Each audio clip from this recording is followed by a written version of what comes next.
बहुत समय पहले की बात है। एक गांव में 4 पंडित रहते थे। वे सभी पढ़े लिखे थे मगर बुद्धि में कुछ कमजोर। वे स्वयं को बहुत विद्वान समझते थे और दूसरों को मूर्ख कहते थे। एक दिन उन्होंने तय किया कि अब गांव छोड़कर किसी बड़े नगर जाएंगे और अपनी विद्वता से धन कमाएंगे। चारों पंडित यात्रा पर निकल पड़े। चलते चलते वे एक जंगल से गुजर रहे थे।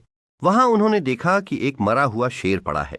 पहले पंडित ने कहा, हम इतने विद्वान हैं, क्यों ना इस शेर को फिर से जिंदा कर दें ताकि सबको हमारी विद्या का प्रमाण मिल जाए। दूसरे पंडित ने कहा, हाँ हाँ, मैं इसकी हड्डियां जोड़ता हूं। तीसरे ने कहा, मैं इसका मांस और खाल फिर से बना देता हूं।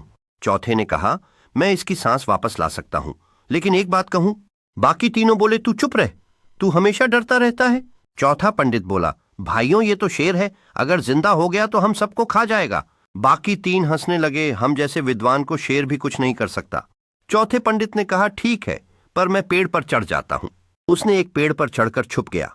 अब बाकी तीनों ने मिलकर अपनी विद्या से शेर को जिंदा कर दिया। जैसे ही शेर जिंदा हुआ, जोर से दहाड़ा और बिना कुछ सोचे तीनों पंडितों पर झपट। देखते ही देखते तीनों मूर्ख पंडित शेर का शिकार बन गए। पेड़ पर बैठा चौथा पंडित कांपता रहा, पर बच गया। उसने सोचा, विद्या से ज्यादा जरूरी है बुद्धि। शिक्षा, विद्या चाहे जितनी भी हो, अगर बुद्धि न हो तो वह विनाश का कारण बन सकती है। इस घटना ने सभी को यह सिखाया कि केवल ज्ञान होना ही पर्याप्त नहीं है। बुद्धि के बिना ज्ञान केवल एक फंदा बन सकता है। इसलिए हमें हमेशा अपनी बुद्धि का प्रयोग करना चाहिए। बुद्धि ही हमें कठिनाइयों से बाहर निकालने का मार्ग दिखाती है। इसलिए ज्ञान और बुद्धि का संतुलन अत्यंत आवश्यक है। जब हम ज्ञान और बुद्धि को एक साथ जोड़ते हैं तो हम सच्ची सफलता को प्राप्त करते हैं। इसलिए हमें अपने शिक्षण में हमेशा विवेक का समावेश करना चाहिए।